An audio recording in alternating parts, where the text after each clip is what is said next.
আচ্ছা বলেন তো আল্লাহ কোথায় আছেন? এটি একটি মুশকিলের প্রশ্ন। সাধারণত লোকেরা বলে আল্লাহ সব জায়গায় আছে। এই কথা, এই জবাব সঠিক নয়। আকীদা সাফ হতে হবে। আল্লাহ সব জায়গায় আছে এই কথা সঠিক নয়। যদি আল্লাহ সব জায়গায় থাকেন তাহলে দুনিয়ার সব জায়গা ভালো না, কিছু কিছু খারাপ আছে। তাহলে খারাপ জায়গায়ও থাকতে হয়।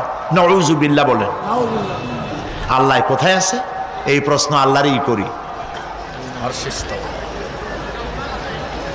সওয়ালে মুকদ্দারের জবাব, পৃথিবীর মানুষ আল্লাহকে প্রশ্ন করবে তুমি কোথায় আছো।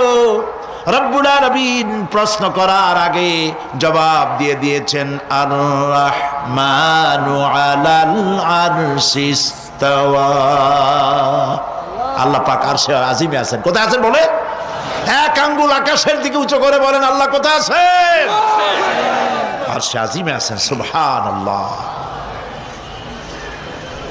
তবে আরশে আজিমে আছেন যে অবস্থা এমন নয় যে তিনি সাংঘাতিক রকমের কুয়াশার কারণে বাংলাদেশে কি হইতেছে তা দেখতে পান না। সে আল্লাহ রাব্বুল আলামিন সব কথা পরিষ্কার করে বলেছেন, আমি তোমার ঘাড়ের কাছে। তার মানে আল্লাহর ইলম, তার নজর, তার সামা এবং তার বসর, তার দেখা, তার শোনা, তার ইলম সবটা আমাকে ঘিরে আছে, আমি তার বাইরে নাই। আল্লাহ মানুষকে সতর্ক করতেছেন,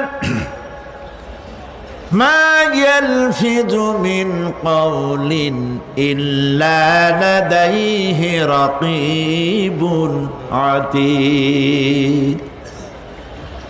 মানুষ এমন কোন কথা বলে না যা আমার ফেরেশতারা রেকর্ড করে না রাখে। যা করো তাও লেখা হয়, যা বলো তাও লেখা হয়ে যায়।